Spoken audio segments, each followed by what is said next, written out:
नमस्कार प्यारे साथियों, आप सभी का स्वागत है आपके अपने YouTube चैनल बजरंग कृपा एजुकेशन पर। प्यारे साथियों, राजस्थान में प्री बीएसटीसी परीक्षा जो कि 20 मई को आयोजित हुई थी, सफलतापूर्वक संपन्न हो चुकी है और इसकी कट ऑफ को लेकर के आपके माइंड में विभिन्न तरीके के जो विचार उठ रहे हैं।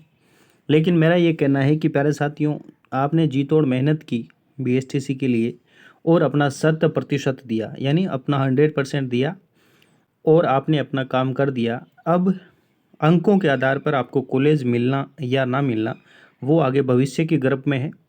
हो सकता है आपको 420 पे भी कॉलेज मिल सकती है, ठीक है, और हो सकता है आपको 450 तक भी कॉलेज मिल सकती है। तो ये आप अपने हिसाब से या अंकों के आधार पर आपको कॉलेज मिलना तय हो जाएगा।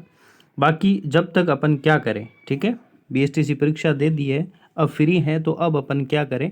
अगर आपके मन में भी ऐसा प्रश्न आ रहा है तो ये वीडियो आपके लिए होगा। तो प्यारे साथियों, आज के इस वीडियो में हम सीईटी को लेकर के हम चर्चा करेंगे कि सीईटी आखिरकार क्या है। 12th और ग्रेजुएशन पास जो अभ्यर्थी है उन सभी के लिए सरकारी नौकरी, जैसे कौन कौन सी नौकरी। सीईटी अगर आपको देखो, सीईटी क्यों ज़रूरी है, इसके सीईटी के तहत कौन कौन से एग्ज़ाम्स आते हैं, उन सभी को लेकर के संपूर्ण इसमें जानकारी हम प्राप्त करेंगे।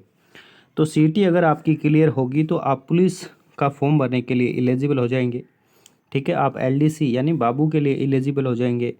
पटवार है, ग्राम सेवक है, इसी प्रकार की अन्य 23 और परीक्षा, जैसे इनके सहित 23 जो अन्य सरकारी नौकरी है, इनके द्वार खोलने वाली ये जो सीईटी है, इसके बारे में हम जानेंगे कि सीईटी क्या है, ठीक है, क्या योग्यता चाहिए, कितनी उम्र होनी चाहिए, है ना, इसके फॉर्म कब शुरू होंगे और इसका सिलेबस क्या रहता है और इसका एग्ज़ाम कब होगा, ठीक है, और सबसे महत्वपूर्ण इसकी कैसे करें इसकी तैयारी। तो इससे संबंधित अपना टॉपिक रहेगा, संपूर्ण जानकारी इसमें अपन जानेंगे। चाहे आप 12th पास हैं, चाहे आप ग्रेजुएशन पास हैं, दोनों के लिए ही ये सीईटी वेरी वेरी इंपॉर्टेंट है। और इसमें हम जानेंगे कि ये 23 कौन कौन सी परीक्षाएं हैं जो सीईटी के अंतर्गत आती है, यानी सीईटी ही है जो आगे की जो 23 सरकारी नौकरियां हैं उनके द्वार खोलती है। तो चलिए, वीडियो शुरुआत करने से पहले अगर आप चैनल पर नए हैं तो चैनल को सब्सक्राइब करें, वीडियो को लाइक कर दें, शेयर करें और कमेंट करें। आइए अपन सबसे पहले अपन जानते हैं कि सीईटी क्या है। प्यारे साथियों, राजस्थान में सीईटी जो है, सी की फुल फॉर्म होती है कॉमन, ई की फुल फॉर्म होती है एलिजिबिलिटी और टी का मतलब टेस्ट है, ठीक है। कॉमन एलिजिबिलिटी टेस्ट यानी समान पात्रता परीक्षा। सीईटी एक प्रकार की पात्रता परीक्षा है जो कि 2 स्तर पे होती है। एक आपका 12th लेवल पे होती है और दूसरी आपकी ग्रेजुएशन लेवल पे होती है। चलिए, सबसे पहले अपन बात कर लेते हैं कि आखिरकार 12th लेवल पे जो 12th लेवल पे जो सीईटी होती है वो क्या है और इससे संबंधित संपूर्ण जानकारी अपन जान लेते हैं। तो ये है राजस्थान कर्मचारी चयन बोर्ड जयपुर द्वारा नोटिफिकेशन जो कि 29/8/2024 को निकला था। और इससे पिछली जो सीईटी है अभी तक 2024 में आई थी, उसके बाद से लेकर अभी तक कोई सीईटी का एग्ज़ाम नहीं हुआ है। अब 2026 में, है ना, नवंबर दिसंबर तक इसका एग्ज़ाम बताया जा रहा है। वो भी अपन इसमें डिटेल से चर्चा इसमें कर लेंगे। तो सबसे पहले मैं आपको ये बता देना चाहता हूँ कि देखिएगा, सीईटी की ये फुल फॉर्म यहाँ पे है, देख सकते हैं आप, कॉमन एलिजिबिलिटी टेस्ट, ठीक है, जिसे हिंदी में अपन कह सकते हैं समान पात्रता परीक्षा, जो कि सीनियर सेकेंडरी लेवल की है, सीनियर सेकेंडरी लेवल, ठीक है, ये आप देख सकते हैं यहाँ पर। तो अब इसमें देखो, इसके तहत कौन कौन सी जो है परीक्षाएं आती है, यानी कॉमन एलिजिबिलिटी टेस्ट यानी सीईटी पास कर लेने के बाद आप इन परीक्षाओं में फॉर्म भरने के लिए पात्र हो जाएंगे, ठीक है। और फिर उसके बाद इनकी अलग से परीक्षा होती है, वो परीक्षा पास करने पर आपको ये नौकरियां प्राप्त होती है। तो चलिए, कौन कौन सी है। सबसे पहले आप देख सकते हैं वनपाल है, छात्रावास अधीक्षक है, लिपिक ग्रेड सेकंड है, कनिष्ठ सहायक है, और फिर से लिपिक ग्रेड सेकंड है, जमादार ग्रेड सेकंड है, कांस्टेबल यानी राजस्थान पुलिस है, फिर कनिष्ठ सहायक है, और फिर कनिष्ठ सहायक, फिर और कनिष्ठ सहायक, और लिपिक ग्रेड फर्स्ट, ग्रेड सेकंड होगा यहाँ पे, और कनिष्ठ सहायक, यानी कि कुल मिलाकर के आप एलडीसी और वनपाल, ठीक है, और छात्रावास अधीक्षक, ये आप 12th लेवल की जो सीटी है इसको क्लियर करने के बाद इन वैकेंसीज़ में फॉर्म भरने के लिए पात्र होते हैं, या यूं कहें कि इनमें फॉर्म भरने के योग्य हो जाते हैं। इसमें भी कितने प्रतिशत अपन को मिनिमम मार्क्स लाने हैं वो भी अपन जान लेते हैं। चलिए सबसे पहले अपन 12th जो लेवल है, सीनियर सेकेंडरी लेवल है, इसका डिटेल से नोटिफिकेशन पढ़ते हैं और इसकी संपूर्ण चर्चा कर लेते हैं।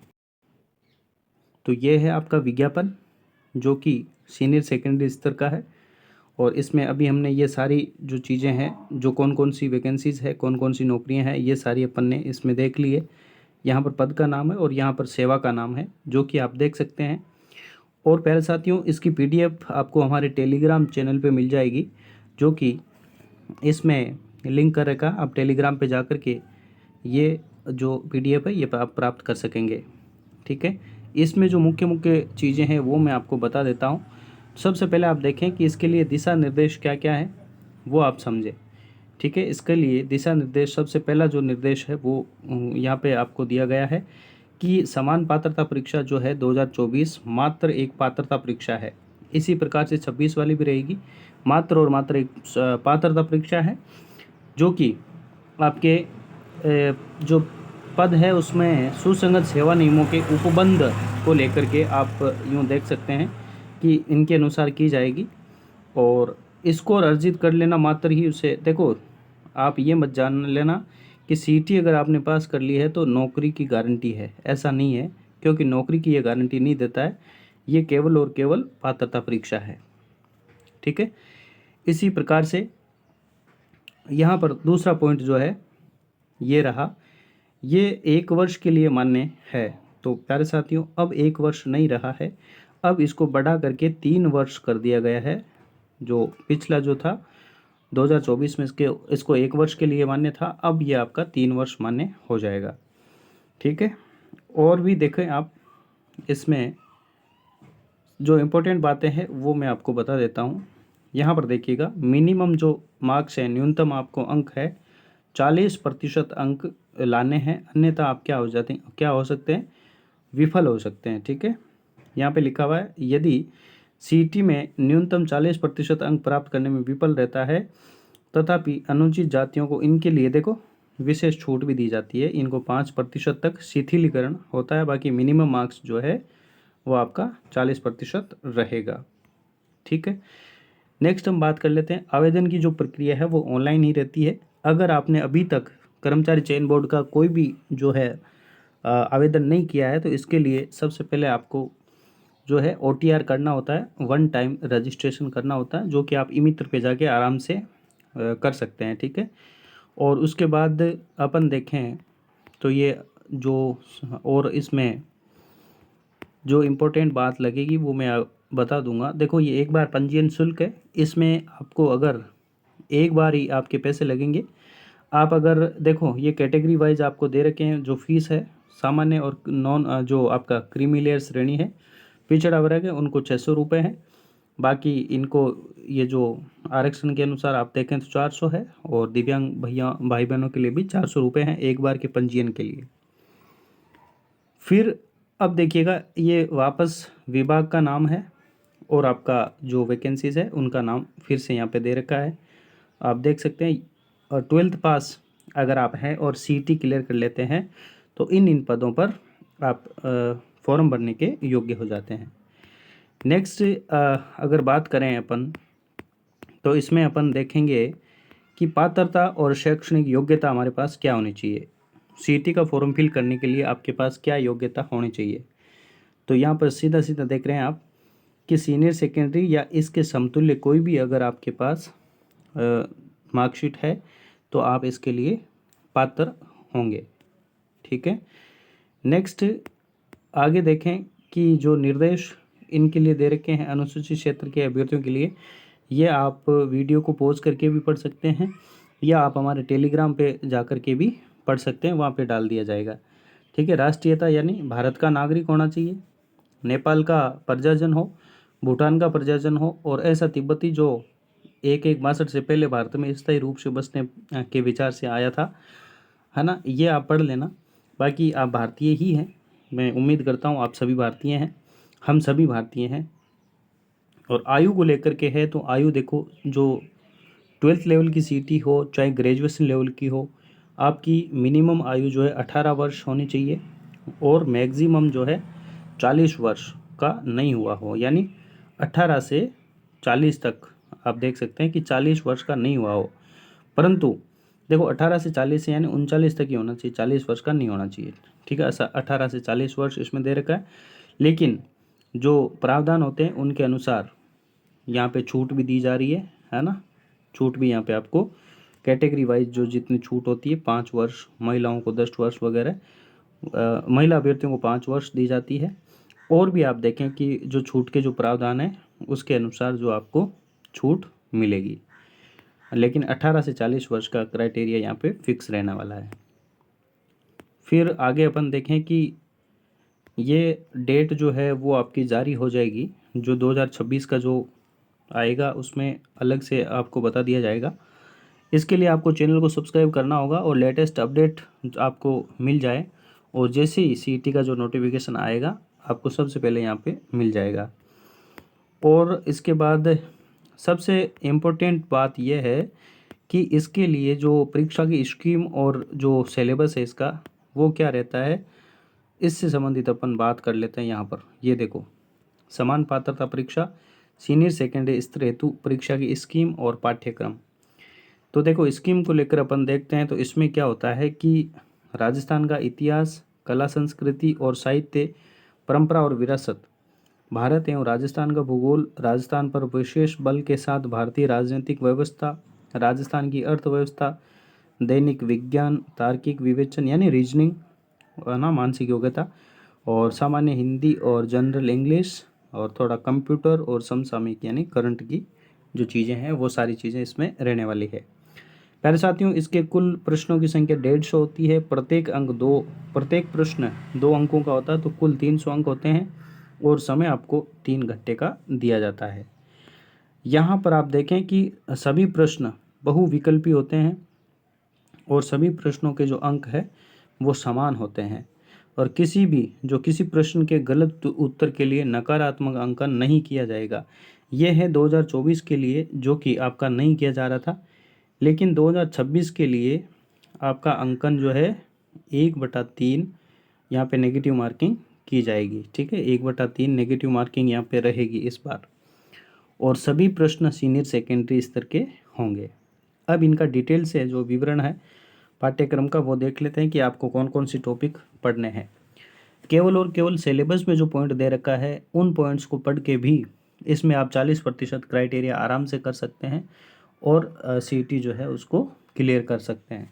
तो यही टॉपिक आपको पढ़ने हैं। ठीक है, राजस्थान का इतिहास, कला, संस्कृति, साहित्य, परंपरा और विरासत में आपको राजस्थान की जो प्राचीन सभ्यताएं पढ़नी है। ठीक है, सभ्यताओं में भी अलग से टॉपिक दे रखे हैं कि कालीबंगा, आहड़, गणेश्वर, बालाथल और बैराट आपको पढ़ना है। फिर राजस्थान के इतिहास की महत्वपूर्ण घटनाएं, ऐतिहासिक घटनाएं, प्रमुख राजवंश, उनकी प्रशासनिक व्यवस्थाएं, ठीक है, और राजस्व जो उनकी व्यवस्थाएं क्या थी, और सामाजिक सांस्कृतिक आयाम उनके क्या थे। तो ये सारी चीज़ें आपको पढ़नी है। नेक्स्ट हम बात कर लेते हैं स्थापत्य कला की विशेषताएं, जैसे किले, स्मारक, चित्रकला, हस्तशिल्प। और राजस्थान में स्वतंत्रता आंदोलन, जैसे राजनीतिक जनजागरण है, प्रजामंडल है, ये सारे पढ़ने हैं। राजस्थान का एकीकरण, वेरी वेरी इंपॉर्टेंट, एकीकरण निश्चित रूप से सवाल इसमें से पूछे जाते हैं। आंदोलन से निश्चित रूप से पूछे जाते हैं।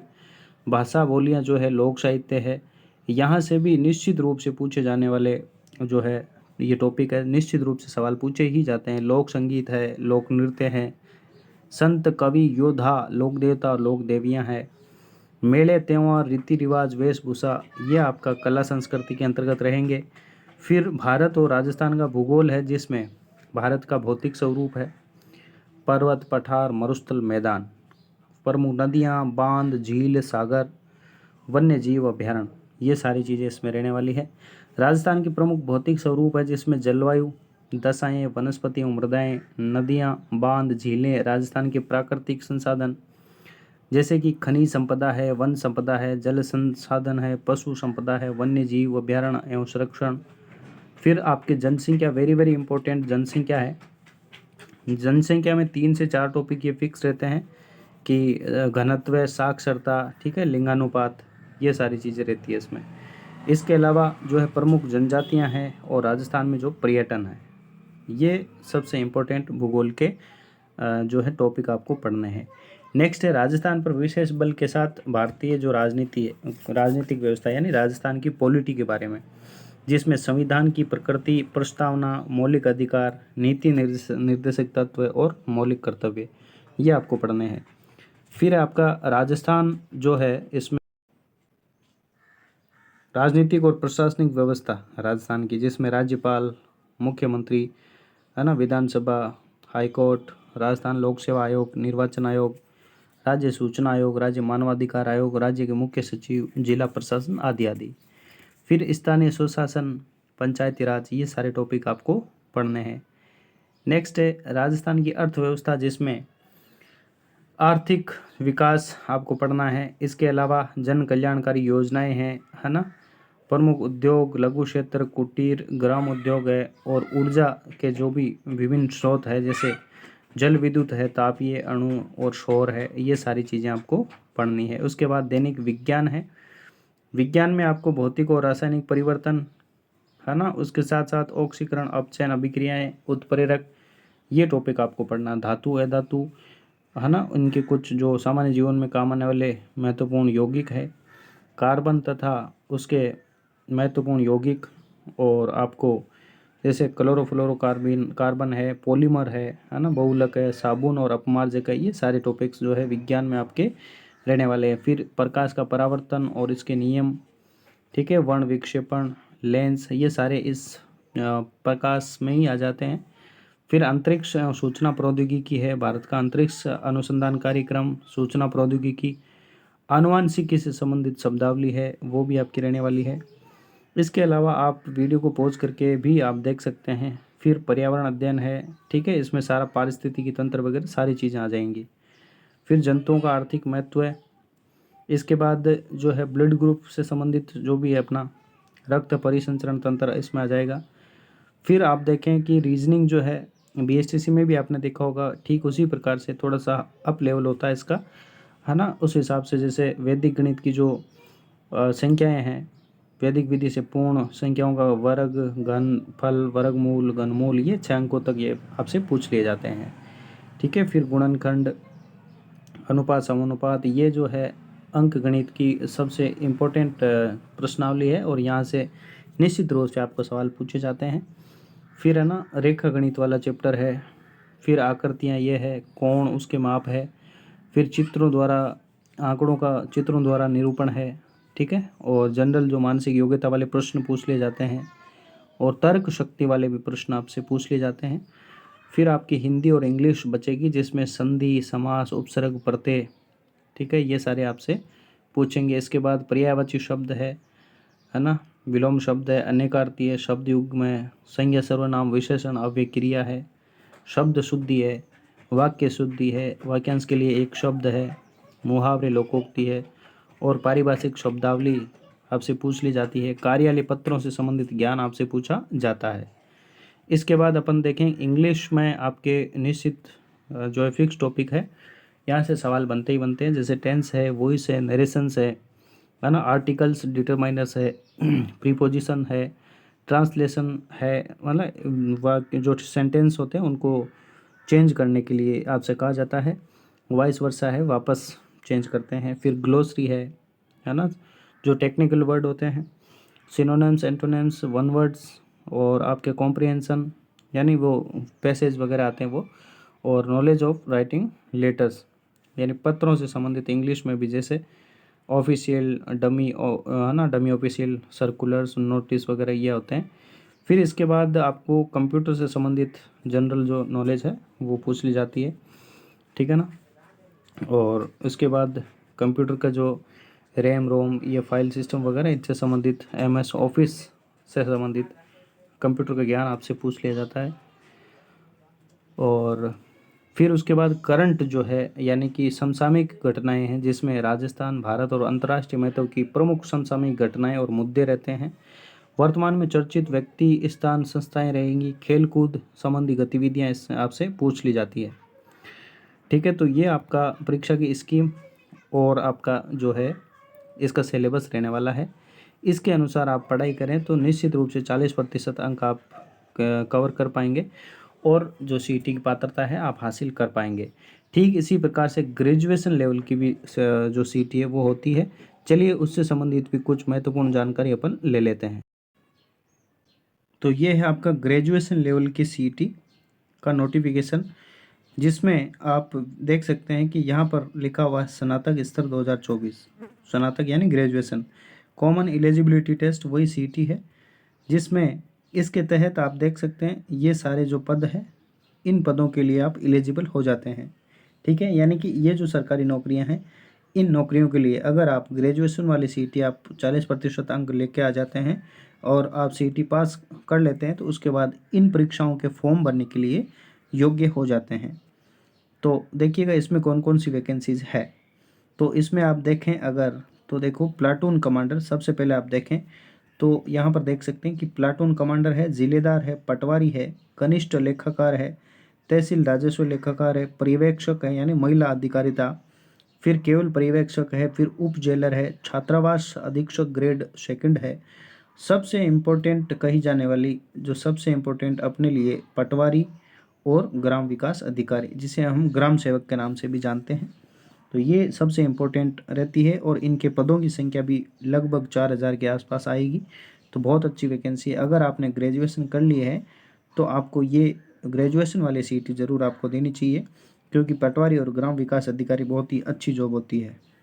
ठीक है, इसके साथ ही अपन देखें तो इसके लिए आपके पास वही दिशा निर्देश है कि ये एक केवल और केवल क्या है, पात्रता परीक्षा है, जिसको आप नौकरी की गारंटी ये नहीं देता है। तो वही है सारी चीज़ें, आप टेलीग्राम पे जाके इनको आप पढ़ लेना।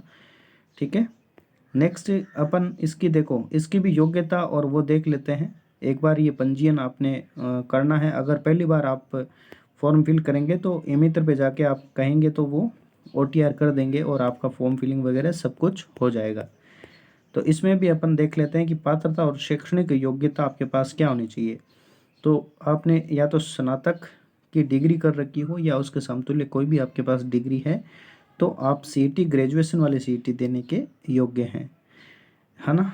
तो इसके लिए उम्र की अगर बात करें तो एज इसमें वही रहेगी 18 से 40 और राष्ट्रीयता आप भारत के नागरिक हो ही।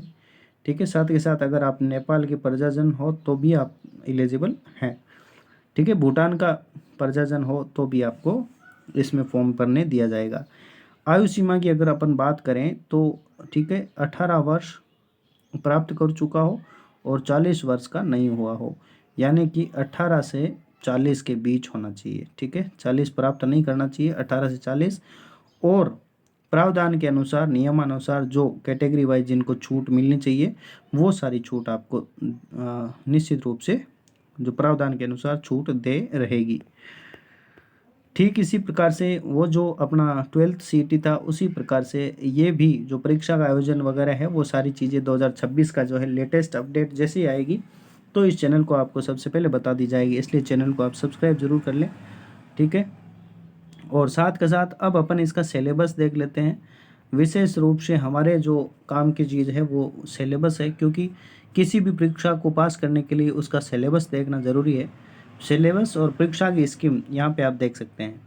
तो ठीक 12th वाली सीईटी के अनुसार ही या उसके जैसे ही अपन कह सकते हैं कि इसमें भी प्रश्नों की संख्या 150 होगी। प्रत्येक प्रश्न 2 अंक का होगा, इसलिए 150 का जो डबल है 300 कुल अंक होंगे और 3 घंटे का यहाँ पे समय दिया जाएगा, जिसमें आपसे क्या क्या पूछा जाएगा कि भारतीय राष्ट्रीय आंदोलन पर विशेष बल के साथ राजस्थान और भारत का इतिहास, राजस्थान का इतिहास। ठीक है, कला संस्कृति साहित्य परंपरा और विरासत, भारत का भूगोल, राजस्थान का भूगोल और राजस्थान पर विशेष बल के साथ भारतीय राजनीतिक व्यवस्था और भारत की अर्थव्यवस्था, राजस्थान की अर्थव्यवस्था, विज्ञान और प्रौद्योगिकी, तार्किक विवेचन और मानसिक योग्यता, फिर सामान्य हिंदी, सामान्य अंग्रेजी और कंप्यूटर और समसामयिक घटनाएं। तो यहाँ पर कहा गया है कि सभी प्रश्न बहुविकल्पीय होंगे और सभी प्रश्नों के अंक जो है वो समान होंगे। और साथ ही साथ यहाँ पर ग्रेजुएशन में क्या कहा है कि 1/3 नकारात्मक अंकन काटा जाएगा। तो ठीक इसी प्रकार से इस बार भी 1/3 नकारात्मक अंकन आपका रहेगा, यानी नेगेटिव मार्किंग 1/3 रहेगी। ठीक है, एक सवाल यानी 3 सवाल आपके गलत होते हैं तो एक सही उत्तर को भी वो गलत करा देता है। तो पाठ्यक्रम अगर आप देखें तो पाठ्यक्रम देखने के लिए आप टेलीग्राम चैनल को ज्वाइन करेंगे, वहाँ पर ये PDF डाल दी जाएगी। और अभी आप देख सकते हैं कि राष्ट्रीय आंदोलन पर विशेष बल के साथ राजस्थान और भारत का इतिहास पूछा जाएगा आपसे। नेक्स्ट है राजस्थान इतिहास, कला, संस्कृति, साहित्य, परंपरा और विरासत, ये आपसे पूछे जाएंगे। ठीक है, जिसमें वही है कालीबंगा वगैरह प्राचीन सभ्यताएं। ठीक है, लगभग ये समान सा ही है राजस्थान। और ये देखो यहाँ पे भारत का भूगोल है, फिर राजस्थान का भी भूगोल आपसे पूछ लिया जाता है। ठीक है, राजस्थान जीके जो कि किसी भी एग्ज़ाम के लिए आपकी मील का पत्थर साबित होता है, नींव होती है किसी भी एग्ज़ाम को क्लियर करने के लिए। फिर जो है राजनीति, जो कि राजस्थान पर विशेष बल रहना चाहिए, जिसमें आप देखेंगे कि हमारे नीति निर्देशक सिद्धांत है, मौलिक अधिकार है। फिर आप ये देखेंगे कि राजस्थान की राजनीति भी इसमें आ जाएगी, जैसे राज्यपाल है, मुख्यमंत्री है, वो सारी चीज़ें। फिर भारत की अर्थव्यवस्था पर भी आपको पढ़ना है, जब बजट वगैरह है। फिर राजस्थान की अर्थव्यवस्था, फिर विज्ञान एवं प्रौद्योगिकी, जिसमें आप ये सारे टॉपिक देख सकते हैं। फिर मानसिक योग्यता यानी रीजनिंग के टॉपिक्स आएंगे। फिर आपकी लैंग्वेज में आप देखें तो हिंदी में वही है, संधि, समास, संज्ञा, वो सारी चीज़ें वही रहेंगी जो 12th CT में थी। और आपके इंग्लिश में भी वही सारी सेम टू सेम सिलेबस आपको देखने को यहाँ पे मिल रहा है। नेक्स्ट आप देखिए कंप्यूटर, बिल्कुल एज इट इज़ वही है, सेम 12th लेवल वाला ही। फिर उसके बाद समसामयिक घटनाएं जो है राजस्थान, भारतीय और राष्ट्रीय अंतर्राष्ट्रीय, ये प्रमुख मुद्दे होंगे। ठीक है, चर्चित व्यक्ति, स्थान, ये तो रहते ही हैं। खेल कूद संबंधित गतिविधियां भी आपसे पूछ ली जाएंगी। तो ये है इस प्रकार से CT स्नातक लेवल का जो सिलेबस है। अब चलिए अपन कुछ और भी चर्चा करते हैं। तो CT 2026 कैसा रहेगा और क्या करें इसके संबंध में, और हमारे राजस्थान कर्मचारी चयन बोर्ड के अध्यक्ष आलोक राज जी ने CT 2026 को लेकर के कुछ ट्वीट भी किए हैं, उनको भी देखते हैं। तो देखो यहाँ पर किसी ने पूछा कि नेगेटिव मार्किंग होगी क्या सर, है ना, इसमें क्या प्लान है, 1/3 होगी या 1/4। तो इन्होंने कहा कि 1/3 का प्लान है, यानी 1/3 यहाँ पे माइनस मार्किंग की जाएगी। नेक्स्ट किसी ने पूछा इनसे कि क्या CT का सिलेबस में कोई चेंजमेंट मतलब चेंजमेंट है क्या। तो इन्होंने क्या कहा है कि चेंजमेंट बिल्कुल न के बराबर होगा, मामूली सा फेरबदल होगा। आप तो पुराने सिलेबस के अनुसार तैयारी शुरू कर दो। पुराना सिलेबस कौन सा, जो अभी हमने डिस्कस किया है वही पुराना सिलेबस है प्यारे साथियों। तो आप इसी सिलेबस के अनुसार हमारे टेलीग्राम पे आप जुड़ जाएं और यहाँ से ये PDF आप प्राप्त कर लेना। हमारा टेलीग्राम चैनल ये है, बजरंग कृपा एजुकेशन नाम से ही है। ठीक है, और यहाँ पर आपको यूट्यूब पेज पे ही आपको जो है लिंक यहाँ पे मिल जाएगा। जैसे आप यूट्यूब पे जाएंगे तो यहाँ पर आप देख सकते हैं ये लिंक आपको जो है दे रखी है यहाँ पर, इसको टच करते ही आप बिल्कुल हमारे टेलीग्राम पे पहुँच जाएंगे। तो इन्होंने कहा है कि बिल्कुल क्या है, मामूली सा फेरबदल इसमें किया जाएगा, बाकी आप पुराने सिलेबस के हिसाब से तैयारी शुरू कर दीजिएगा। तो अब देखो, और किसी ने पूछा वीडियो भर्ती यानी ग्राम विकास अधिकारी के बारे में पूछा था कि वीडियो एग्ज़ाम पोस्टपोन्डेड होगा क्या। तो कहा कि वीडियो CT बेस्ड है, CT बेस्ड है, ये तो अगले साल यानी 2027 में होगा। और CT स्नातक जो ग्रेजुएशन लेवल की CT है उसके 5-6 महीने बाद ही संभव हो पाएगा। नेक्स्ट आप देखेंगे तो एक प्रश्न और पूछा गया था। ठीक है, ये हो गया। और अब देखो इस बार की CT जो है, अखबार की कटिंग है इसमें कि CT में बड़ा बदलाव है इस बार लागू होगी नेगेटिव मार्किंग। इसके साथ ही साथ यहाँ पर देखो 23 बड़ी भर्तियाँ, 23 कौन कौन सी है, 12 तो आपके CT उसमें 12th लेवल में है और 11 आपके ग्रेजुएशन लेवल में है। ये एग्ज़ाम्स हैं जो कि CT के अंतर्गत आते हैं, जो कि कुल मिलाकर के 23 परीक्षाएँ हो जाती है। इन परीक्षाओं का रास्ता खोलने के लिए आपको CT का एग्ज़ाम है क्लियर करना पड़ेगा। तो इसके साथ ही जो राजस्थान कर्मचारी चयन बोर्ड के अध्यक्ष है, इन्होंने भी कुछ बयान दिया था एक मीडिया के साथ बातचीत में। तो इसमें देखो नवंबर-दिसंबर में हो सकती है परीक्षा, अभी इसकी बात कर लेंगे कब होगी क्या होगी, ये भी अपन देखेंगे। ठीक है, तो चलिए इसी के साथ ये बात कर लेते हैं कि जो CET 2026 है, ये इसका जो आवेदन फॉर्म है वो कब से शुरू होगा। तो प्यारे साथियों, इसके लिए जून के प्रथम सप्ताह में इसके फॉर्म फिल हो जाएंगे ग्रेजुएशन लेवल के, और 12th लेवल के जो फॉर्म है आपके जुलाई में भरे जाएंगे। फिर CET 2026 की परीक्षा का आयोजन, ग्रेजुएशन की जो परीक्षा है वो नवंबर महीने में आयोजित होगी, और 12th लेवल की जो परीक्षा है वो आपकी दिसंबर महीने में आयोजित हो जाएगी। ठीक है, ऐसा आलोक राज जी का भी कहना है। और आलोक राज जी के द्वारा कही गई जो एक वीडियो क्लिप है वो भी आपको चला करके आपको सुनाते हैं। तो चलिए, आलोक राज जी ने खुद ने यहाँ पे क्या किया है। उससे पहले अगर वीडियो वास्तव में आपको पसंद आ रहा है तो चैनल को सब्सक्राइब करें, वीडियो को लाइक करें, शेयर करें और कमेंट करें। तो चलिए आपको वो क्लिप सुनाते हैं। ठीक है, जो कर्मचारी चयन बोर्ड के अध्यक्ष जी आलोक राज जी बोल रहे हैं। प्रक्रिया जो हमें कैलेंडर में दी है, मगर संभावना उनकी बन रही है आगे बढ़ने की। इसके अलावा दो परीक्षा होनी है, CET स्नातक और CET सीनियर सेकेंडरी।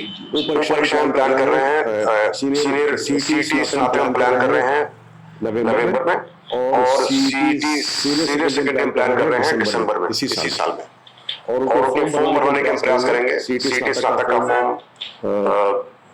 जून के महीने में, और CET सीनियर सेकेंडरी का फॉर्म जुलाई के महीने में। तो उसकी हम कोशिश करेंगे जितना जल्दी हो सके कि नोटिफिकेशन जारी करें।